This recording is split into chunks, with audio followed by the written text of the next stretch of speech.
And welcome back to the week of Who Would Win. Today's Who Would Win comes to us from both Collis Williams, I believe it's Collis Williams, and Sun Wukong.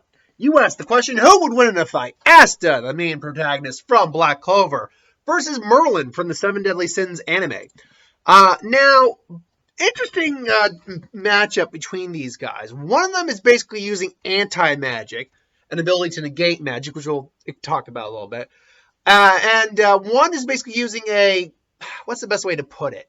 A stopgap kind of magic or a perpetual type of magic.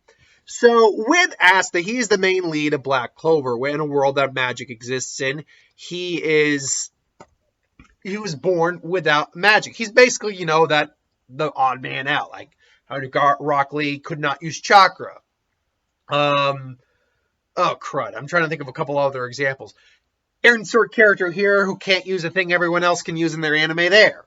That's what Asta's shtick was. So because of that, he actually he's extremely physically powerful, capable of being actually much more physically capable than your average person without magic because he had to compensate for that. However, he did eventually get magic. Now, magic is basically derived from things like mana in the atmosphere, things along those lines in the environment, things along those lines in the Black Clover universe, in personal, you're kind of like your own chakra. And your magical spells are stored in a thing called a grimoire, which is basically a spell book. Now, Asta's spells, if you call them, are basically weapons imbued with the energy of the devil, which, as it says, it comes from the devil.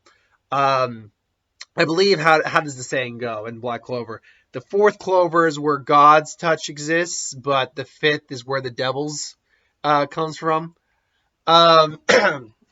So Asta, I believe it's Asta, not Asta. Or is it Asta? I think Asta, because Asta sounds better to me. Basically, he gained the ability to use anti-magic, which nullifies magic. Now this magic is stored within weapons. So he is able to, mostly swords. The Demon Slayer sword, which is the real big one that you see him with most of the time, can cut through spells and deflect them with its flat blade, with a flat side of the blade. The Demon Dweller sword, which is a much sharper looking sword, looks much more like a capable blade. It has the same effect. It can cut spells with its edge, much like the Demon Slayer sword. It can also borrow the magic from other people around him, thereby increasing the force and range of its attacks. Besides, only Asta can wield the sword because he possesses no mana. So other mages would not be able to use magic while in contact with his sword and would have their mana reserves depleted. And then the Demon Slayer sword, which basically looks like it kind of is a flat, it almost looks like a fan almost. But it's a big bulbous top with a clover on it and near the top of it. Flat. It's another one like that. It's kind of like a broadsword in that case. Again, can cut spells with the edges, much like the other two swords. Can also absorb and remove the effects of spells and negate reincarnation magic. So Asta has become quite proficient with these blades over time. Not initially being the best sword, or only receiving basic training from Franz Kruger, whoever the character was. I've only watched a little Black Clover. Over the time, though, he developed greater skills through battle experience, additional swords, and key sensing, so that's good. But another thing he can do is actually wrap himself within his anti-magic, forming Black Asta, which is basically has all his physical abilities. He needs to stay still and focus with one sword to use it. He can fly. He's drawn to the biggest source of magic that is nearby, and kind of do it without his own will. Basically, as Asta begins to coat himself with more and more of it, the overflowing anti-magic swirl around and erode magic nearby. Essentially, he's cloaked in anti-magic, which means he will basically be able to negate, erode, destroy whatever effects he has there. But Asta's still a kid. He's only about 16. Whereas our opponent here, Merlin, is right around age-wise 3,000 years old, if I'm not mistaken. Appearance 30, chronologically, she's 3,000 plus years old. So, yeah, she got a tad bit more experience under her belt. Merlin is one of the seven deadly sins. She's capable of easily defeating some of the greatest holy knights in Lioness and overpowering former students Vivian, able to beat one of the Ten Commandments, who was an extremely powerful individual in his own right, praised as a child genius. She's considered to be calm, cool, and collect most of the time, but doesn't take things seriously. She has a vast knowledge of magic, not just her own magic, which is known as Infinity, which basically, what Infinity does, allow her to manipulate and stop time of her spells, causing them to last for eternity, or until she essentially decides not to use them anymore. She has an ability called Absolute Cancel, which placing her hands over a spell, can completely erase it from existence. Location power allows her to locate any item. Power amplification allows her to amplify her powers or the magic of enemies. Perfect Cube, which is a spell that denies entry to anyone by the caster, or but the caster. Originating from the demon world, the spell surrounds a specific area and reflects all attacks, whether it's strong or weak, back at the opponent. Shunkan Ito, high-level teleportation magic that allows Merlin to appear and disappear in precise locations and teleport groups of people instantaneously. This is one of her preferred methods of attack, to teleport people to hostile environments. Aqua Dress, which basically creates clothes made by water. Wave Dragon, a spell that can call many dragons made of water to attack. Firestorm, a spell that allows her to attack people with powerful fire magic. Exterminate Ray, a spell that Merlin fires a disintegration beam, incinerating anything in the line of fire. Endless Whirl, spell which creates a vortex of wind. Curse Engage, this is an interesting one. Spell which creates a contract between two beings to control one of them. By placing a ring on the hand of the victim, the subject to the spell is cause excruciating pain in their body every time they try to use magic against the other person. That wouldn't work in this fight. Shock Stinger, a spell which Merlin throws a lightning bolt at the enemy, causing great impact on its body and great pain. Magic Seal, technique that seals away magic of the objective. Icicle Castle, a spell which Merlin traps her target inside a huge pillar of ice. The spell is powerful enough to restrain Kusak for a brief period. Double Impact, a two-stage attack whereupon she performs a sequence of hand gestures. The user releases a wave of force upon the enemies that combines with magical attributes of the four elements, and then set off a second, more powerful blast with a snap of her fingers. Fake Ball, technique that combines attack magic and illusion magic, prevents an opponent from knowing the true nature of the attack by camouflaging it with illusion, making it a different attack. Chrono Coffin, a forbidden art that stops time. Curse Discovery, a spell that is cast on someone who is afflicted by a curse. Combination technique, Triple Prison. King combines, she needs other people there. She has a weapon known as Alden, a sacred treasure that looks like a floating small orb, which allows her to having the sacred treasure. Much of the abilities that's yet to be seen so far has been seen in conjunction with Merlin's telekinesis, as she can float, also channel some of her extermination ray, and even transfer her soul into Alden to circumvent some status elements. Ultimately, though, it's still not 100% sure what it does. Magical items.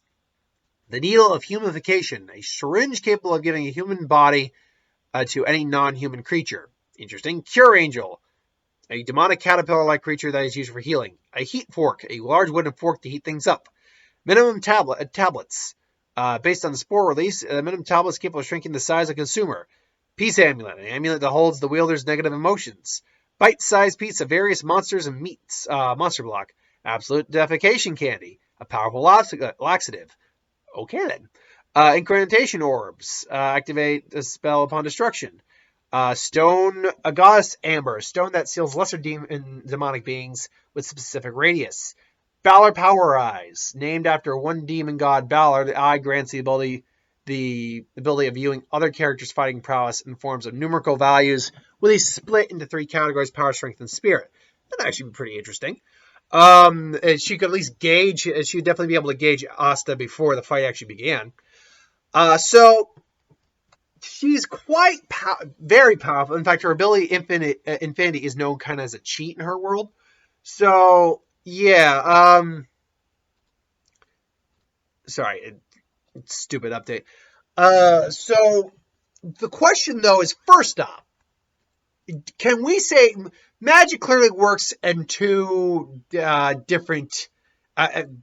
Magic works differently depending on which series you're looking into. So it might work. It's mana based it's mana based in Black Clover. That doesn't necessarily mean it works the same way in a different universe, like the Seven Deadly Sins universe. So just because he can affect magical things and it's anti-magic in his world doesn't mean it crosses over into the 7 deadly sins world. But because we don't know if it works on the same basis, we have to treat it like it does. So, if Asta and Merlin faced off in combat, she'd first gauge Asta's numerical values. Now, in terms of, again, how does it grade it? What was it? Speed, spirit, and power? Power, strength, and spirit. That's interesting. Power-wise, she probably would hardly see anything. Spirit, though, and strength, he'd probably be, like, matching off the charts on that. Maybe not by her universe's standards, but by a lot. She'd note that. But because of the nature of anti-magic, she wouldn't see anything off there because it's anti-magic. So, I know her casting spells and immediately trying to cause them last indefinitely for eternity wouldn't work because Asta's blades can cancel out magic. Asta's also probably going to be the more, headstrong individual, so he's probably going to charge in the battle first with his blade. So he's going to cut it. Probably come in with both Demon Slayer and, what was it? Boop, boop. There they are. Demon Slayer and Demon... Where are they? There we go. Demon Slayer and... Oh, come on. Where are you? Where are the swords? There they are. Demon Slayer and Demon Dweller. So the Demon Dweller is going to be the faster of the two because it's just not as cumbersome. But he might come in with both because he can dual wield these things without too much trouble. Come in and slice through there, which would legitimately surprise you. Like, you're watching your attack be... It's canceled, but it's probably legitimately surprise her. But her style of fighting is taking your opponent, teleporting them somewhere else, and giving your puppy a belly rub. That's her style of fighting, rather than your puppy's belly. You baby. Okay, So she'd probably take Asta to some, harsh environment, whatever. And in theory, she could end the fight right there. Get out of there, teleport, and go away. But she'd probably want to contain... She's probably someone who likes a good fight. So she would probably want to continue the fight, just making the environment kind of hostile. Now, as the fight goes on, though, quickly it's becoming apparent to her that Asta is able to just counter whatever she's throwing at her. She even puts up the perfect cube. Asta just cuts through the magic because it's no matter what type of magic she has, it doesn't matter because he can negate, nullify, or destroy whatever magic it is. So she's starting to find herself in a bit of a bind here. So she goes to Asta then decides to put on immediately go into Black Asta because, or not immediately, but he stands by, goes into black, he wraps himself in energy. She's like, nope, can't let you do that. So she goes with the forbidden technique of stopping time. But again, because he's now wrapped in anti-magic, he's now negating the effects of the time stop. And that's something I don't think she's prepared for. So while she definitely can keep her, calm and collect, she still can be taken by surprise. So I do think he's going to be an opponent that she does not have an immediate counter for at all. Now that said, though, it's all a matter of Asta can honestly get a knockout blow. It wouldn't be a killing blow. It'd be a knockout blow on her. And I don't know if he can, because her teleportation magic definitely keeps her out of range from him. Even if he can fly with Block Asta, I don't think it really matters because she's got millennia's worth of combat experience under her belt. And she, look at you. You're adorable. You're doing your thing with your, oh, you're sweet. She's like, she's all floppy right now. She's like on her back, just, I need this. This is my flop. You're adorable, Papa. So Asta could definitely win. I just think because of the experience, because she can just keep out of range, and because she could frankly just outlast him, I'm gonna go with Merlin on this fight. I think she's just got too much going for her. I know, that being said, Asta is a very particular opponent in her case. If her most other opponents, I'd give her a firm win. But I think while she definitely has the majority, I don't think it's a very huge majority. I think Asta, because of just the nature of his abilities, definitely can take the win. I think Merlin's going to hold out longer and eventually just win the overall fight. So I have to go with Merlin.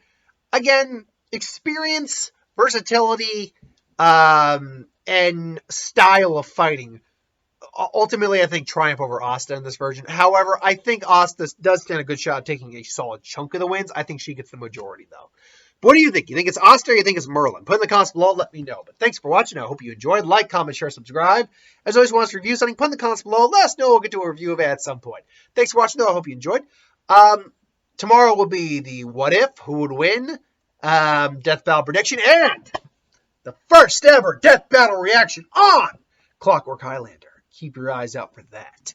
So thanks for watching. I hope you enjoyed. See you next time, folks.